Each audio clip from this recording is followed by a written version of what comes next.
For days after the family was murdered, someone kept living in their house. The cattle were fed, fresh meat had been cut in the kitchen, bread was gone from the table, and every morning the neighbors saw smoke rising from the chimney of a home where all 6 of them were already dead. The killer didn't run, they stayed. They ate the family's food, warmed themselves by the fire, and slept under the same roof as the bodies. To this day, more than 100 years later, no one knows who they were. This is Hinterkaifeck. To understand how something like this could happen and go unsolved for a century, you have to understand the place. Hinterkaifeck wasn't a village. It wasn't really even a place. It was a single farmstead, one house and its outbuildings, standing alone at the edge of a forest in Upper Bavaria, about 70 kilometers north of Munich. In German, there's a word for a farm like this, an Einerdhof, a lonely farm set apart from everyone else. And it was apart. The nearest hamlet, Kaifeck, was a short walk across the fields, but the farmstead itself sat by itself against the tree line.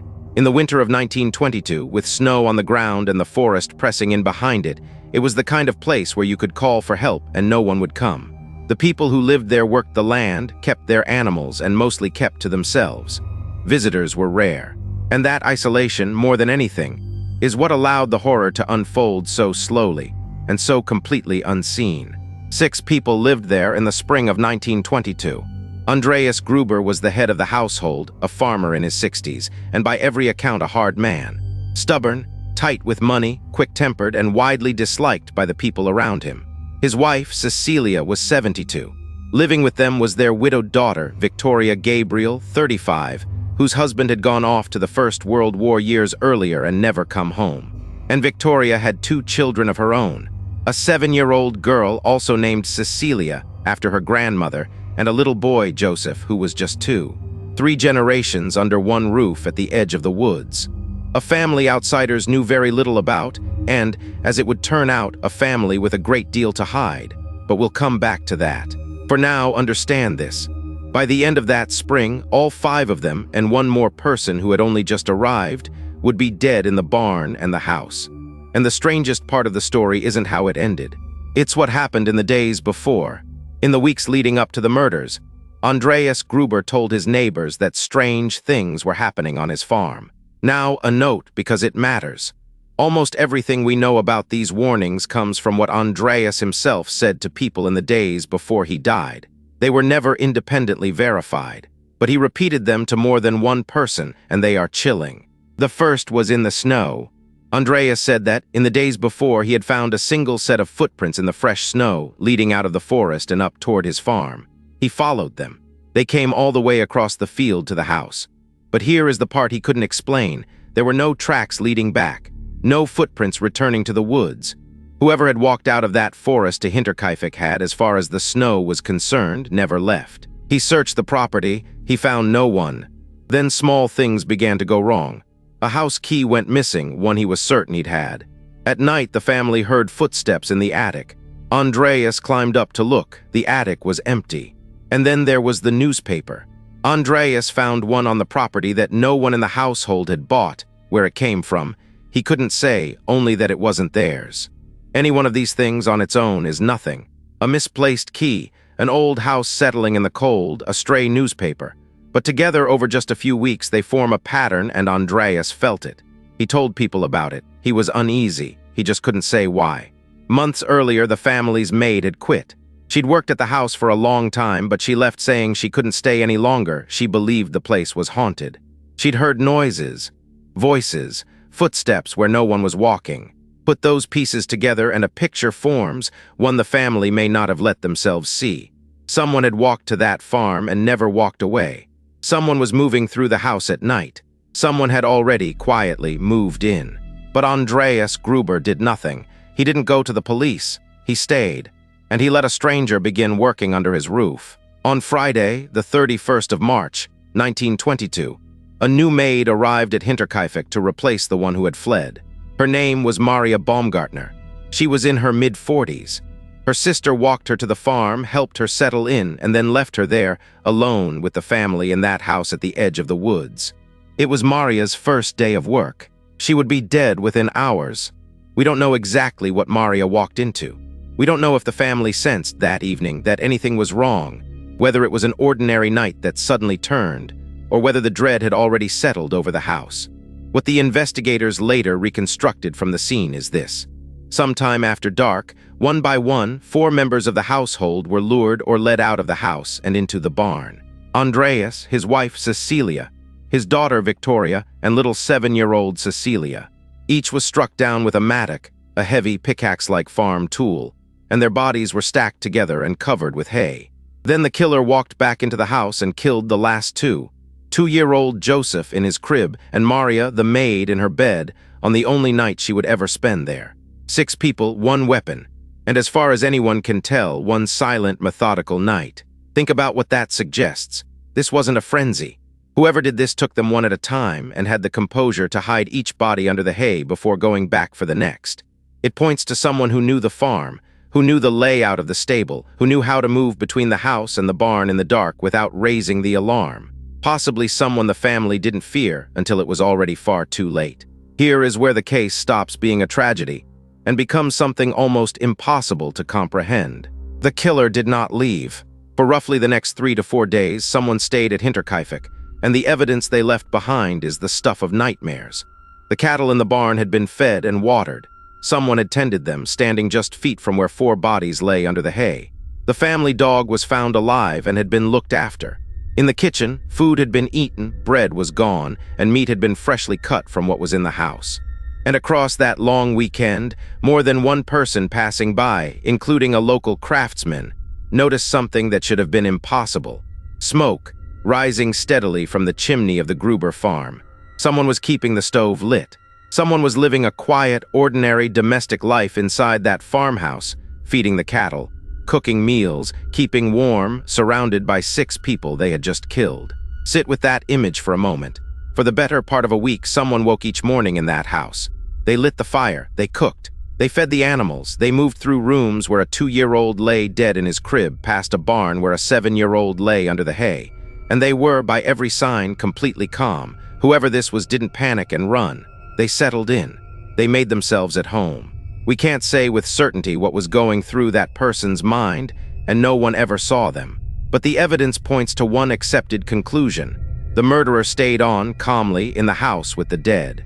Meanwhile, the outside world slowly began to notice the silence. Little Cecilia, the 7-year-old, didn't show up to school, not on Saturday and not again on Monday. On Sunday, the family, who were regular churchgoers, didn't appear at church, something the neighbors would have noticed. A pair of traveling coffee sellers came to the farm and knocked. No one answered. The postman's deliveries piled up untouched. The small, steady signals of ordinary rural life kept arriving, and Hinterkaifeck stopped answering all of them. By Tuesday, the 4th of April, the neighbors couldn't ignore it any longer. That afternoon, a small group of men from the surrounding area walked over to Hinterkaifeck to find out what was wrong. Among them were the neighbors Lawrence Schlittenbauer, Michael Pearl, and Jakob Sigel. Remember the first name, Schlittenbauer. He becomes important. They went into the barn first, and there under the hay they found them, the 4 bodies, stacked together. Then inside the house they found the last 2, the toddler in his crib and the maid in her room. Investigators were dispatched from Munich, led by an inspector named Georg Reingruber, with a team of detectives who would pour enormous effort into the case over the weeks that followed. A court physician, Dr. Johann Baptist Aumüller, was brought in to examine the dead. And here you get a sense of just how different 1922 was. There was no sealed forensic lab, no fingerprint dusting, no crime scene procedure as we'd understand it today. The autopsies were carried out on the 5th of April, right there, on the farm, in the barn where 4 of the bodies had been found. The examiner confirmed what the scene already suggested. All 6 had been killed with the same weapon, the mattock. Then came one of the eeriest chapters of the entire investigation. After the examinations, the victims' heads were removed and sent to Munich for study. And according to widely repeated accounts, the authorities, desperate, out of leads, reportedly went so far as to bring in clairvoyants, seers, to try to draw some impression, some clue, from the skulls of the dead. It led nowhere, and the skulls themselves were never returned. They were reportedly lost decades later during the chaos of the Second World War. To this day, the 6 victims of Hinterkaifeck lie buried in the Weidhofen cemetery without their heads. It's a detail that feels almost medieval, and it's part of why Hinterkaifeck stopped being just a crime and slowly became a legend.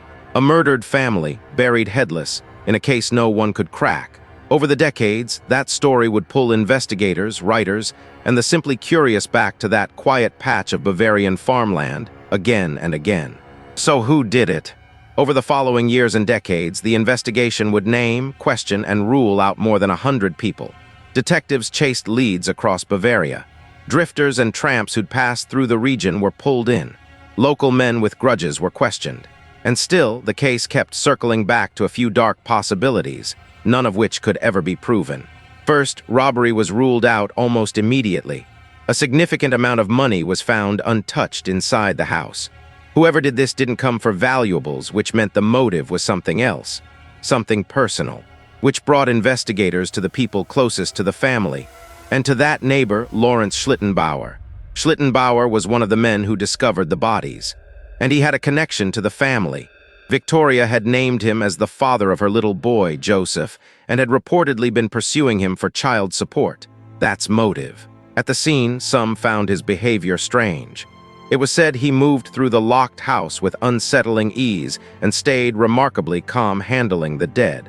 To some investigators, he knew that farm a little too well. But in this matters, Lawrence Schlittenbauer was never charged. There was never enough evidence. He was investigated, he was suspected, and he even took legal action against people who openly accused him. Suspicion is not proof, and after more than a century, his guilt remains exactly that, a suspicion never established.